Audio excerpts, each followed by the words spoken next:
Bom, a paz do Senhor, é mais um prazer estar aqui mais uma vez com o programa Diálogos por Intermédio da Palavra, com a irmã Thaisa. Sim.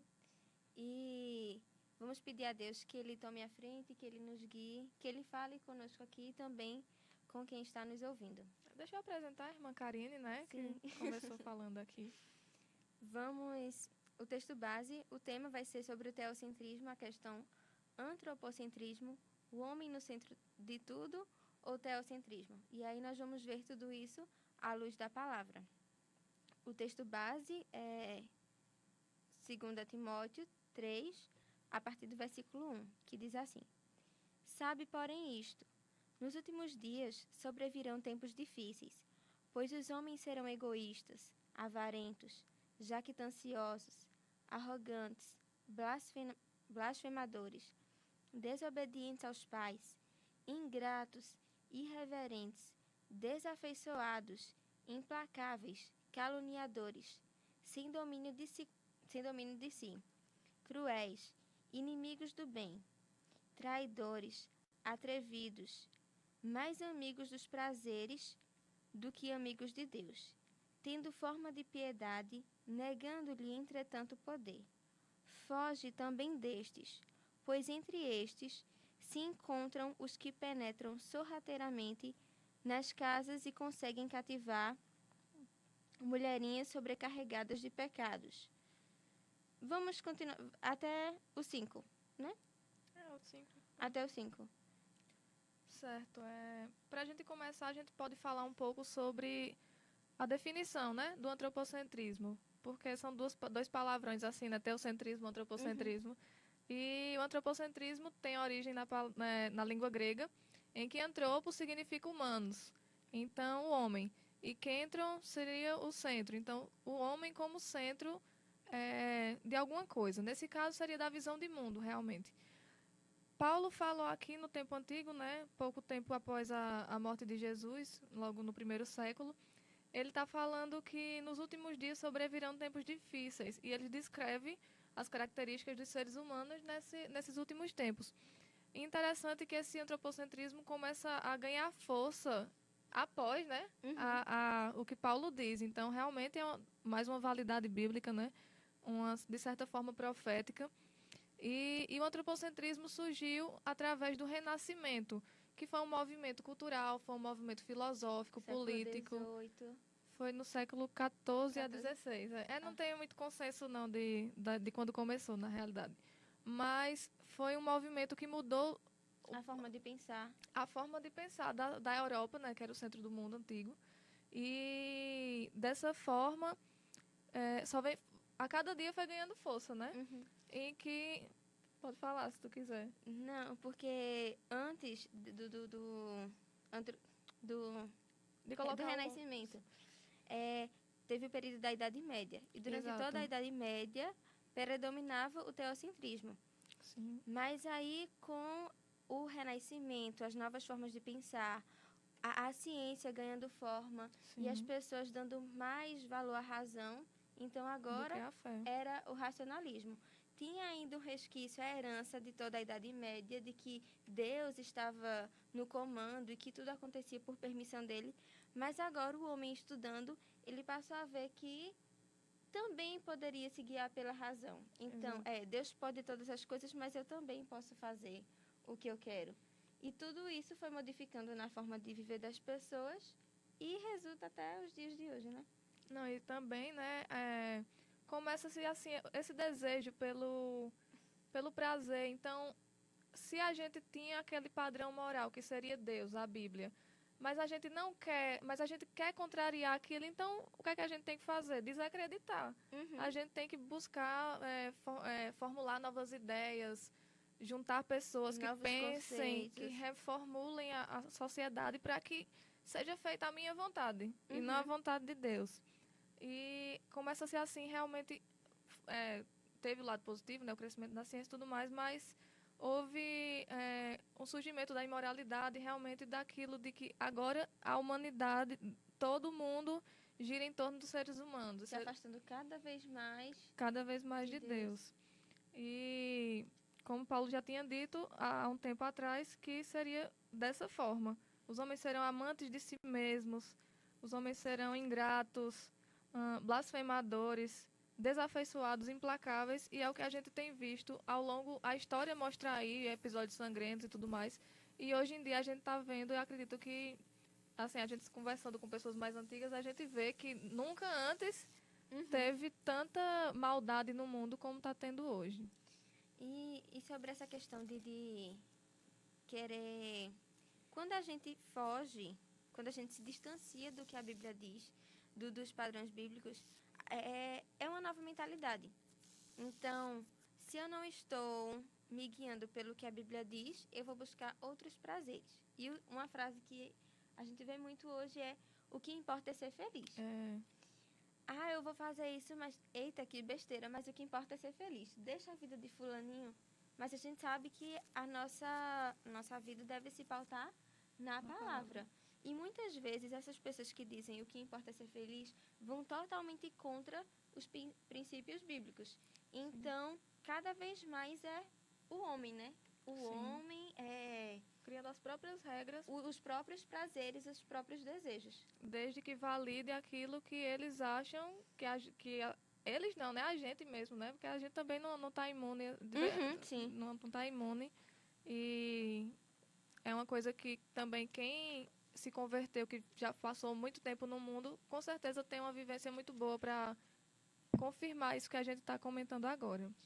E uma coisa que a gente tem sempre que lembrar, muitas vezes a gente sobrecarrega o nosso tempo com coisas desse mundo. Sim. E esquece que o centro da nossa vida deve ser Deus. E que a gente deve encontrar o nosso prazer no Senhor. Eu devo me alegrar lendo a Bíblia. Deve ser o meu maior prazer. Salmos 1, o versículo 2. Antes, o seu prazer está na lei do Senhor, e na sua lei medita de dia e de noite. Não é ler a Bíblia porque, eu tenho que ler a Bíblia hoje. Mas encontrar aqui o nosso refúgio para dúvidas, para tudo. Porque, às vezes, a gente coloca... Quanto mais o nosso desejo está em outras coisas, eu acho que mais a gente está distante de Deus. Né? É verdade. Como está... Lê de novo o versículo 2.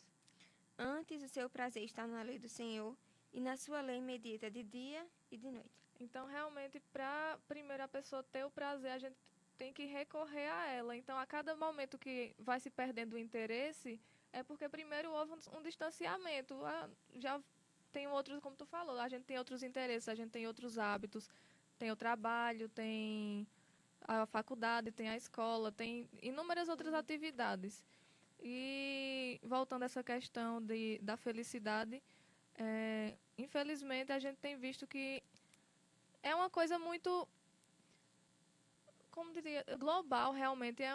A felicidade agora é uma pressão social. A felicidade, todo mundo tem que ser feliz. A gente tem que postar no Instagram os melhores momentos. A gente viajou esse ano, agora vamos viajar para outro lugar, porque tem que atualizar as fotos. Não vou postar essa foto. Eu já estou com a mesma roupa, o que é que vão dizer? Real. Então, aquilo que a gente tem que mostrar felicidade, é uma pressão para a gente ser feliz. E a gente sabe que a vida não é somente isso. Tem diversos momentos de adversidades e que a gente deve se pautar no Senhor, a nossa esperança ser no Senhor. Mas esse problema da felicidade tem sido tão problema, realmente, é que a gente está vendo que isso está começando a chegar na igreja do Senhor, na casa de Deus, nas pregações,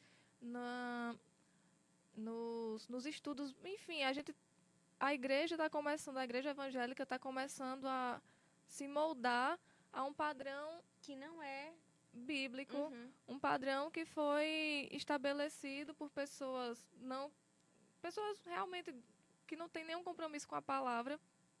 E a igreja, às vezes, talvez nem se dê conta de que isso esteja acontecendo. Eu acho que a gente já conversou sobre isso, sobre essa questão de contato com a Bíblia, porque a fome espiritual, né? Quanto mais a gente vai se afastando, mais fraco espiritualmente a gente vai ficando. Então, quando acontecerem coisas na minha vida, se você está firmado na rocha, que é Cristo, que a palavra dele é a verdade, quando acontecerem coisas na minha vida, eu vou encontrar as respostas ali e vou saber como eu devo agir. Se eu leio todos os dias e medito de dia e de noite, eu vou saber a maneira como eu devo agir. Se fosse Jesus, o que ele ia fazer. Então, assim, a gente vai moldando o nosso caráter. Mas, quando a gente deixa, a gente vai ficando fraco. E essa vontade, a não vontade de ler vai se aumentando e cada vez a gente fica sem saber como agir e fica fraco espiritualmente. É o nosso alimento realmente, né? E aí, então, a gente vai começar a buscar em outras fontes. É verdade, para preencher o vazio. Exatamente. Tem que arrumar uma solução, procurar uma resposta em algum lugar. E alguém vai oferecer alguma resposta, alguma solução, embora que ela não seja a verdade. E aí estão os prazeres do mundo, né? Com certeza. No caso de colocar, voltando para o antropocentrismo, de colocar a vontade humana, o nosso desejo carnal, acima da vontade de Deus.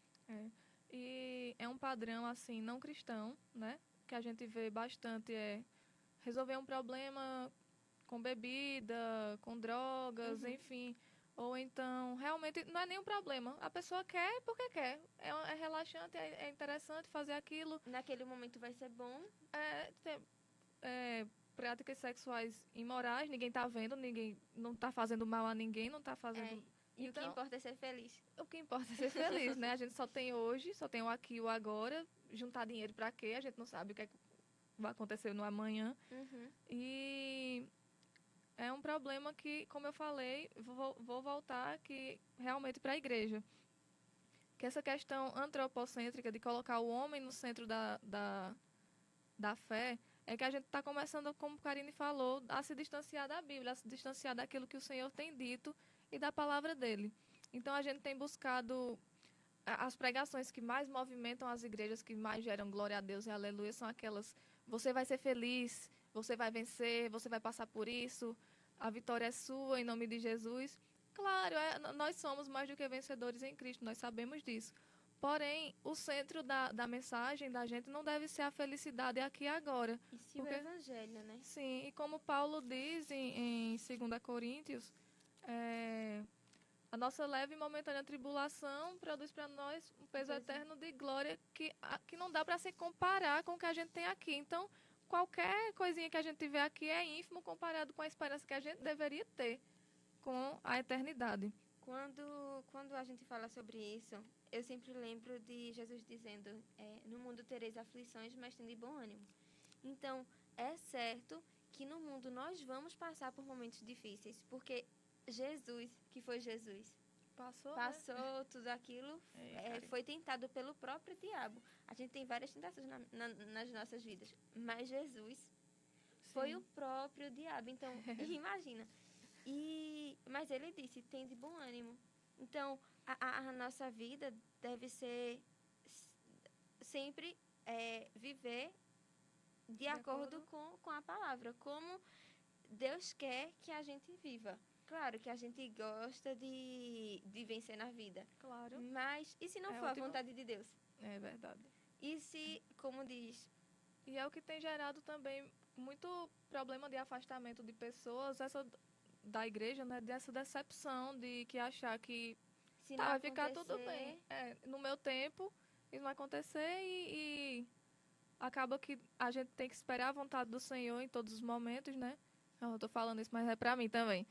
E acabou se decepcionando, se afastando, porque aquela promessa que alguns pregadores têm dito de que a vitória é nossa, que receba, que até amanhã isso vai dar certo, que até amanhã você vai ter um emprego, nem sempre é verdade. Nem sempre as profecias são para todos, né? Lembrando até aquele hino: se Deus fizer, ele vai ser Deus. Mas se ele não fizer, Deus vai continuar sendo bom. Deus vai continuar sendo Deus, independente daquilo que a gente quer aconteça ou não. Não, imagina se depois do espinho na carne que Paulo orou 3 vezes, ele, vou mais não, quero mais nada com Deus não. A gente ia perder uma preciosidade que foram as cartas dele, né? Então, e tudo tem um propósito, né? É verdade. Mas, voltando novamente, né? Sim. Essa questão do antropocentrismo na igreja. A gente tem visto, como eu falei, mensagens muito positivistas de que a gente que a gente se esforça e Deus dá a vitória a gente e tudo mais, claro, né? Que a gente não pode ser um inerte, né? Ser uma pessoa, ficar inerte. Mas como se a nossa ação, as nossas obras produzissem algum efeito em Deus, né? E é justamente o contrário, que as coisas que Deus fez por nós, que principalmente a salvação, a gente faz em gratidão a Ele. E essa questão do homem, a gente tá vendo até nas músicas, né?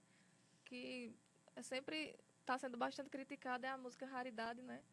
Que a gente, que particularmente eu também não gosto, que a gente é um espelho que reflete a imagem do Senhor. Não chore se o mundo ainda não notou. Então, também tem essa urgência de que o crente tem que estar em evidência no mundo, de que a gente tem que ficar jogando na cara dos outros a vitória, a felicidade da gente, que é para despertar a inveja. Minha gente, não, a gente tem que orar para o povo se converter, não é para as pessoas terem inveja da gente, não é nada bíblico, não tem absolutamente nada de bíblico nesse tipo de coisa.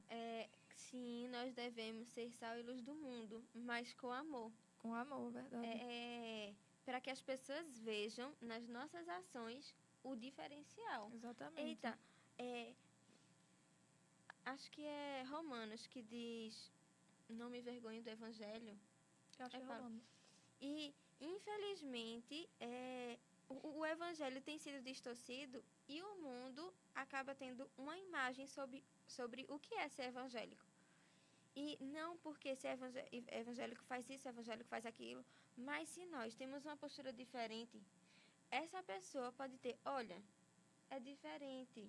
Essa pessoa, mesmo eu errado, essa pessoa me tratou com amor, porque é assim que Jesus é. Jesus andava com os pecadores e os pecadores viam como Jesus falava e a partir dali havia mudança de vida. Então eu acho que é assim que deve ser. A gente deve ser servo realmente, não querer estar acima, mas mostrar a maravilhosa graça que a gente já recebeu e caminhar junto. Mas o pior é que a gente vê que até o marketing da igreja, de algumas igrejas, nem está sendo mais esse. Não é nem anunciar salvação, mas anunciar formas de felicidade, formas de prosperidade, de bênçãos.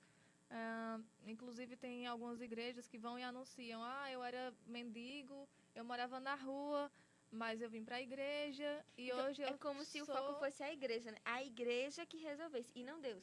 Exatamente, também tem esse aspecto, mas a gente colocou Deus como um servidor do crente. Da nossa necessidade. Pra gente pedir e levaram tão a sério o pedir da Silvusar que parece que agora o centro da oração. O centro da oração é esse, não é mais seja feita a sua vontade, mas seja feita a minha vontade. O Senhor não está ouvindo, não, que eu estou pedindo. Então, se oferecem carro novo, se oferece emprego, se oferece casa, e se fazem campanhas. Eu acho que assim, Deus, o Senhor está vendo que eu preciso disso. Campanhas, e tudo aquilo é o quê? É você. O centro da mensagem é você.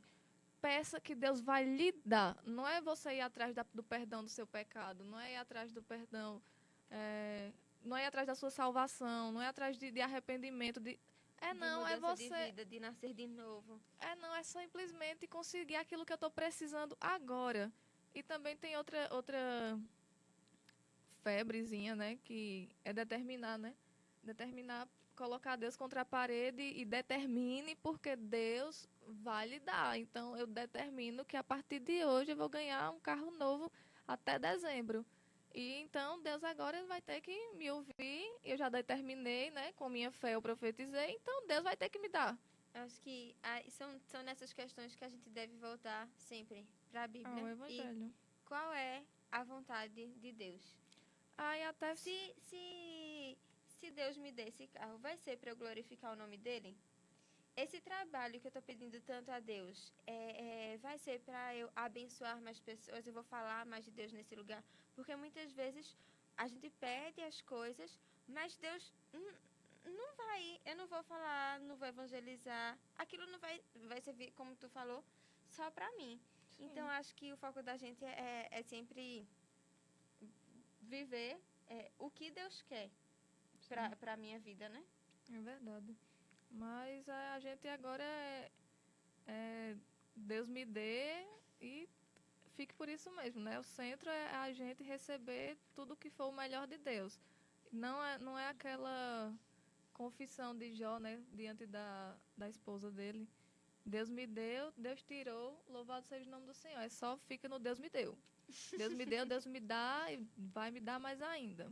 Porque eu creio, eu determino, eu sou dizimista, eu sou ofertante, faço parte das campanhas, faço parte disso. Então, não se percebeu como aquele movimento que começou quantos séculos? 14? Enfim, começou no século XIV até hoje. Como essa cultura, essa filosofia, esse pensamento filosófico está na Igreja de Deus, está na Igreja do Senhor. E a gente tem visto, inclusive, até as descrições que Paulo falou, infelizmente, na nossa igreja, na Igreja de Cristo. Nas pessoas que se dizem servos, nas pessoas que se dizem crentes, né? E isso tem tirado o foco daquilo que realmente importa. Porque a Bíblia tem... Olha o tamanho da Bíblia. Em momento nenhum ela está falando somente de vitória, de bênção. E a gente assim, de forma geral, eu não, viu? E que Deus me livre de cair nessa falácia teológica. Mas de realmente colocar na igreja a gente e a pessoa como centro da criação de Deus. Tudo bem que nós somos somos a coroa da criação, né?